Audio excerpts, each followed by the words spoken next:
हर हर महादेव। दोस्तों, आप सुन रहे थे मेरे साथ मैं तेरी हीर भाग 13। अचानक गोली लगने से शक्ति और बाकी सब घबरा गए। शक्ति ने गोली की दिशा में देखा तो उसे सड़क के उस पार सामने वाली बिल्डिंग पर एक शख्स नजर आया जिसने मास्क पहना था। शक्ति ने काशी को साइड किया और दीवार फांदकर भागा। शक्ति! काशी चिल्लाई, लेकिन शक्ति तब तक जा चुका था। काशी, ऋतु, प्रिया, सब अंदर चलो, गौरी ने सबको संभालते हुए कहा। काशी की आंखों में शक्ति को लेकर डर अभी भी साफ दिखाई दे रहा था। गौरी सबको अंदर ले आई और दरवाजा बंद कर लिया। चारों लड़कियां घबराई हुई सी हॉल के सोफे पर बैठी थी।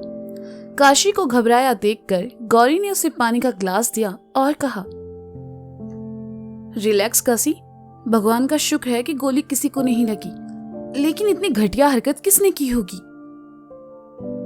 गौरी, शक्ति एक पुलिस वाला है, हो सकता है वो गोली किसी ने शक्ति पर चलाई हो, काशी ने घबरा कर कहा। शक्ति का नाम सुनकर बाकी सब सोच में पड़ गए और काशी ने कहा, लेकिन शक्ति ही क्यों? और शक्ति ने किसी का क्या बिगाड़ा है? लोग उसके पीछे क्यों पड़े हैं? हमें बहुत डर लग रहा है। काशी, शांत हो जाओ। ये गोली कैसे चली और क्यों चली ये तो शक्ति ही बता सकता है, गौरी ने काशी के पास बैठते हुए कहा और उसे संभाला। चारों डरी सहमी सी बैठी एक दूसरे को देखती रही। कुछ देर बाद किसी ने दरवाजा खटखटाया और चारों एक बार फिर घबरा गई। गौरी दरवाजा खोलने के लिए उठी तो काशी ने उसका हाथ पकड़कर उसे रोक लिया और कहा, हमें बहुत डर लग रहा है, प्लीज बाहर मत जाओ। काशी, देखने तो दो बाहर कौन है, रुको, मुझे दरवाजा खोलने दो, कहते हुए गौरी ने धीरे से काशी के हाथ से अपना हाथ छुड़ाया और दरवाजे की तरफ बढ़ गई। ऋतु और प्रिया भी काशी के पास चली आई। गौरी ने दरवाजा खोला। शक्ति को देखकर गौरी ने राहत की सांस ली और कहा, ओह शक्ति, तुम हो, तुम ठीक हो ना? हाँ, हम ठीक हैं, तुम सब ठीक हो? शक्ति ने अंदर आते हुए कहा। शक्ति को सही सलामत देखकर काशी उठी और उसके गले आ लगी। काशी को देखकर ही शक्ति ने धीरे से काशी के सर को सहलाया और कहा, काशी, कुछ नहीं हुआ है, देखो सब ठीक है। वो गोली किसने चलाई थी और क्यों चलाई थी? क्या कोई तुम्हें मारना चाहता है? शक्ति, तुम यहाँ नहीं रुको, तुम हमारे साथ नानू के घर चलो, यहाँ तुम सेफ नहीं हो, काशी ने घबराए हुए स्वर में कहा। हाँ शक्ति, काशी ठीक कह रही है, देखो अगर वो गोली तुम पर चली है तो फिर तुम यहाँ बिल्कुल सेफ नहीं हो, तुम्हें नाना जी के घर रुकना चाहिए, गौरी ने कहा। गौरी, हम एक पुलिस वाले हैं और ये सब हमारे लिए सामान्य है। और तुम क्या कह रही हो, हम यहाँ से चले जाए? जो गोली आज यहाँ चली है क्या वो नाना जी के घर में नहीं चलेगी? शक्ति ने गौरी की तरफ देखकर कहा। शक्ति की बात सुनकर चारों उसकी तरफ देखने लगी। शक्ति ने काशी को शांत किया और कहा, जिसने गोली चलाई थी हमने उसका पीछा किया था, लेकिन वो हमारे हाथ से निकल गया और हम उसे नहीं पकड़ पाए, लेकिन हम पता लगा लेंगे वो कौन है। वो जो कोई भी हो, लेकिन हम तुम्हें मुसीबत में नहीं डाल सकते। आज गोली चली है, कल कुछ और, महादेव ना करे ऐसा कुछ हो, काशी ने बेचैन होते हुए कहा। शक्ति ने काशी के चेहरे को अपने हाथों में लिया और उसकी आंखों में देखते हुए कहा, काशी, कुछ नहीं हुआ है हमें, और जब तक तुम हमारे साथ हो कुछ नहीं होगा। एक पुलिस वाले की होने वाली पत्नी हो तुम और इतनी छोटी सी बात से घबरा रही हो। हम तुम्हें खोना नहीं चाहते शक्ति, काशी ने आंखों में आंसू भरकर कहा। तो शक्ति ने उसे अपने सीने से लगा लिया। पास खड़ी गौरी ने जब सुना तो वो भी काशी का सर सहलाने लगी। ऋतु, प्रिया भी उसके पास चली आई और काशी को समझाने लगी। शक्ति ने गौरी से सबको घर ले चलने को कहा और खुद अपनी यूनिफॉर्म पहनकर घर से बाहर निकल गया। वो कहां जा रहा था इस बारे में किसी को कोई खबर नहीं थी। मुंबई एयरपोर्ट। दोपहर के 3 बजे वंश अपने सामान के साथ एयरपोर्ट से बाहर आया। नवीन अपनी गाड़ी के साथ बाहर आया खड़ा था। नवीन को देखते ही वंश के चेहरे पर खुशी चमकने लगी। वह आया और नवीन को गले लगाते हुए कहा, वाह अंकल, मैंने सोचा नहीं था आप मुझे लेने आएंगे। सारिका मैडम का फोन आया था, उन्होंने बताया तुम आ रहे हो। उन्होंने बताया तुम्हारी फ्लाइट भी लेट है, आने में कोई दिक्कत तो नहीं हुई बेटा? नवीन ने वंश का स्वागत करते हुए कहा और उसका बैग लेकर खुद ही गाड़ी की डिक्की में रखने लगा। नवीन ने बाकी सामान रखने में वंश की मदद की और फिर दोनों गाड़ी में आ बैठे। नवीन ने गाड़ी स्टार्ट की और आगे बढ़ा दी। रास्ते भर वंश नवीन से कुछ न कुछ बातें करता रहा। इस बार नवीन ने वंश में काफी बदलाव देखे और साथ ही वंश को इतना खुश मिजाज देखकर खुश था। दोनों घर पहुंचे। नवीन ने वंश को अंदर चलने को कहा और खुद बाहर फोन पर किसी से बात करने लगा। वंश ने आकर डोरबेल बजाई। दरवाजा मेघना ने खोला। वंश को सामने देखकर मेघना बहुत खुश हुई। नमस्ते आंटी, कैसी हैं आप? वंश ने मेघना के पैर छूकर कहा। मेघना वंश के इन्हीं संस्कारों से तो इम्प्रेस थी। उसने खुश होकर कहा, मैं बिल्कुल ठीक हूँ बेटा, तुम बताओ आने में कोई दिक्कत तो नहीं हुई? वंश अंदर आया और कहा, अरे नहीं आंटी, सब ओके था। वैसे आप और अंकल काशी की सगाई में नहीं आए, माँ आपसे नाराज है। सॉरी बेटा, उस वक्त मेरा और नवीन का बाहर जाना बहुत जरूरी था, इसलिए तो हमने निधि को भेजा था। तुम बैठो, मैं तुम्हारे लिए कॉफी बनाती हूँ। मेघना ने किचन में जाते हुए कहा। मेघना, एक कप मेरे लिए भी, नवीन ने अंदर आते हुए कहा।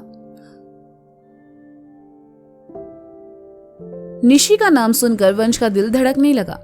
उसने इधर उधर देखा लेकिन निशी उसे कहीं दिखाई नहीं दी। नवीन और मेघना से वह डायरेक्ट पूछ भी नहीं सकता था, इसलिए खामोश रहना ही बेहतर समझा। कुछ देर बाद मेघना 3 कप कॉफी ले आई और वंश को देकर कहा, ये लो तुम्हारी फेवरेट कॉफी।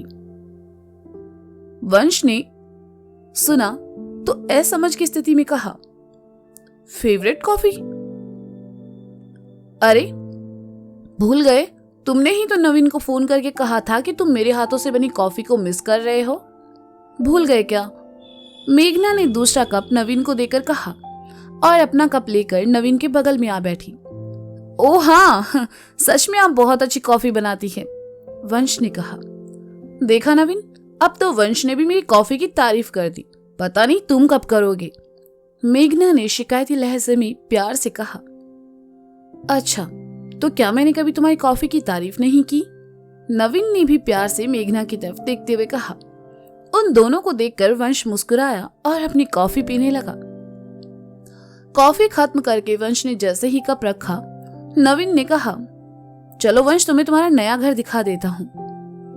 नया घर? वंश ने हैरानी से कहा। हाँ, सारिका मैडम ने तुम्हें बताया नहीं क्या?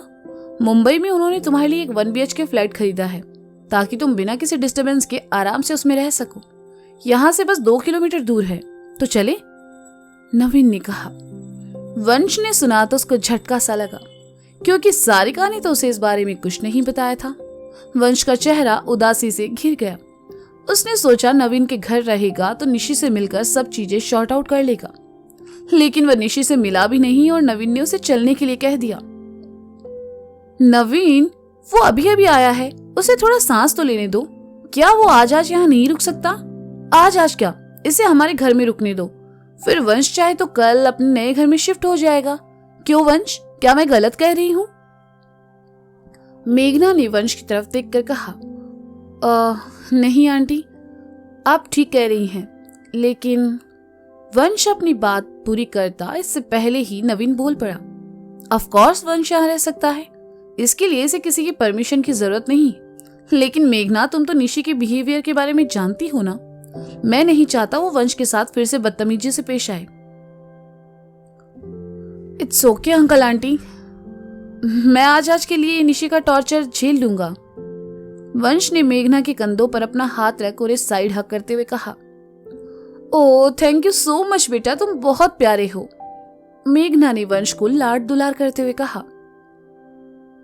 क्या तुम मेरी बेटी को टॉर्चर कह रहे हो? नवीन ने वंश को घूरते हुए कहा। उप्स, सॉरी, मेरा वो मतलब नहीं था, वंश ने अपना कान पकड़कर धीरे से कहा। नवीन उसके नजदीक आया और कहा, वैसे तुम उसे थोड़ी अजीब कह सकते हो। नवीन ने कहा तो वंश और मेघना हंस पड़े और फिर उनके साथ साथ नवीन भी हंसने लगा। मेघना ने वंश को गेस्ट रूम में जाकर फ्रेश होने को कहा और खुद अब ऊपर अपने कमरे में चली गई। नवीन भी किसी काम से बाहर चला गया।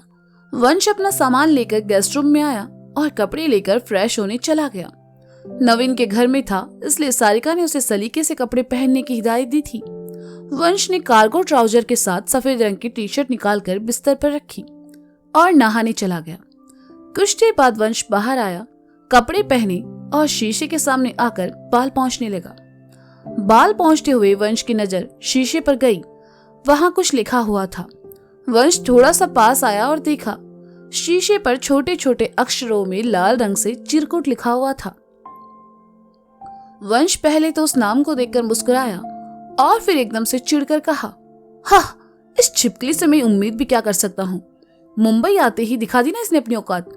तुमने यहाँ चिरकुट लिखकर अच्छा नहीं किया मिस निशी। तुम्हें मैं बताऊंगा ये चिरकुट आई मीन वंश गुप्ता क्या चीज है। कहते हुए वंश ने उस नाम को मिटाने के लिए अपना हाथ बढ़ाया, लेकिन एक पल के लिए हाथ वहां से हटा लिया और उस नाम को वैसे का वैसा ही छोड़ दिया। वंश आकर बिस्तर पर लेट गया और आराम करने लगा। उसे कब नींद आई पता ही नहीं चला। बनारस, शिवम का घर। सारिका वंश के कमरे में थी और उसके बिखरे हुए कमरे को जमा रही थी। वंश के जाने के बाद ये कमरा कितना शांत नजर आ रहा था। सारिका ने वंश की किताबें और वीडियो गेम्स सही जगह रखी। कमरे की खिड़कियां बंद करके उन पर पर्दे लगा दिए। बिस्तर की बेड से सही की और सभी तकिए सही किए। हालांकि दीना ने कहा था कि वह कर देगा, लेकिन सारिका को ये सब करना अच्छा लगता था, इसलिए उसने उन्हें दूसरे काम करने को कहा। वंश के कबर्ड और बाहर बिखरे कपड़े उठाए और इन्हें बिस्तर पर रख दिया। सारिका बिस्तर पर एक तरफ आकर बैठी और एक एक करके कपड़ों को तह करने लगी। कपड़े तह करते हुए सारिका के हाथ में वंश की एक सफेद शर्ट आई, जिसे देखते ही सारिका को बीते वक्त की कुछ बातें याद आने लगी। माँ देखिए ये शर्ट कैसा है। वंश ने एकदम से सफेद शर्ट सारिका के सामने करके कहा, ये तो बहुत प्यारा लग रहा है, तुम पर बहुत जचेगा। सारिका ने कहा, माँ क्या इसे पहनकर मैं बिल्कुल पापा की तरह लगूंगा? मैंने इसे वहीं से लिया है जहां से पापा सफेद शर्ट लिया करते हैं। वो दुकान मुझे मुरारी चाचा ने बताई थी। उन्होंने ये भी बताया कि आपको पापा पहली बार मिले तब उन्होंने ऐसा ही शर्ट पहना था। वंश ने शरारत से कहा, धत बदमाश, अपनी माँ से कोई ऐसी बातें करता है। सारिका ने वंश के गाल पर हल्की सी चपट लगाते हुए कहा, अच्छा ठीक है, मैं इसे पहनकर आता हूँ, फिर बताना कैसा लग रहा है। कहते हुए वंश गया और कुछ देर बाद शर्ट पहनकर सारिका के सामने आकर कहा, माँ अब बताइए क्या अब मैं पापा जैसा लग रहा हूँ? नहीं, सारिका ने कहा। वंश ने शर्ट की बाजू चढ़ाई और कहा, अब भी नहीं, सारिका ने कहा। वंश थोड़ा झुंझलाया तो सारिका मुस्कुराने लगी। वंश ने शर्ट के ऊपर के 2 बटन खोले और थोड़ा स्टाइल से बिल्कुल शिवम की तरह खड़े होकर कहा, और अब? सारिका ने देखा उस सफेद शर्ट में वंश बिल्कुल वैसा ही लग रहा था जैसा जवानी के दिनों में शिवम लगता था। सारिका मुस्कुराने लगी। क्या हुआ दी, आप अकेले में बैठकर ऐसे क्यों मुस्कुरा रही हैं? अनु ने कहा, जो कि सारिका के लिए चाय लेकर आई थी। अनु की आवाज से सारिका की तंद्रा टूटी। उसने हाथ में पकड़ी शर्ट को नीचे रख दिया और कहा, अरे अनु तुम कब आई? आओ बैठो। मैं तो कब से आपके लिए चाय लिए खड़ी थी, पर आप न जाने कहाँ खोई थी। लो चाय पियो, आपके मुरारी मिश्रा ने खुद अपने हाथों से बनाई है। अनु ने चाय का कप सारिका की ओर बढ़ाकर कहा, क्या सच में? अरे मुरारी ने चाय क्यों बनाई? हमसे कहा होता हम बना देते। सारिका ने कहा, ओ कम ऑन दी, एक चाय तो है। और फिर मुरारी ने कहा कि आज वो अपने शिवम भैया के लिए चाय बनाएगा, तो मैंने कहा क्यों ना सबके लिए हो जाए, बस उसने बना दी। अनु ने अपनी चाय का कप उठाते हुए कहा, अनु अपने पति से ऐसे कोई काम करवाता है क्या? वो भी तब जब वो इतनी बड़ी पोस्ट पर रह चुके हो। सारिका ने कहा, दी आप भी तो मुंबई में इतनी बड़ी पोस्ट पर थी, फिर भी अपने परिवार के लिए आपने वो सब काम किए ना जो आप पापा के घर पर कभी नहीं करती थी। तो मुरारी क्यों नहीं कर सकता? और वैसे भी दी, मेरा और मुरारी का रिश्ता तो दोस्तों जैसा है, हम दोनों एक दूसरे से कुछ भी कह सकते हैं, अनु ने चहकते हुए कहा। अनु की बात सुनकर सारिका की आंखों के सामने मुंबई, उसकी कंपनी और उसका काम आ गया। तब सारिका कुछ और हुआ करती थी, लेकिन बनारस आने के बाद उसने खुद को जैसे बनारस तक ही सीमित कर लिया था। उसने अपना वक्त और अपना सब कुछ जैसे इस घर और घर के लोगों के लिए समर्पित कर दिया था। दी, आप फिर से क्या सोचने लगी?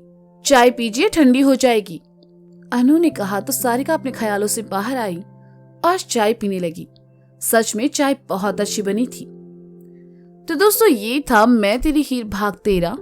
इसका अगला भाग आप जल्द ही सुनेंगे मेरे साथ। तब तक के लिए शुक्रिया, बाय बाय, अपना ख्याल रखें और हाँ, सुनते रहें मैं तेरी ही मेरे साथ। Bye bye.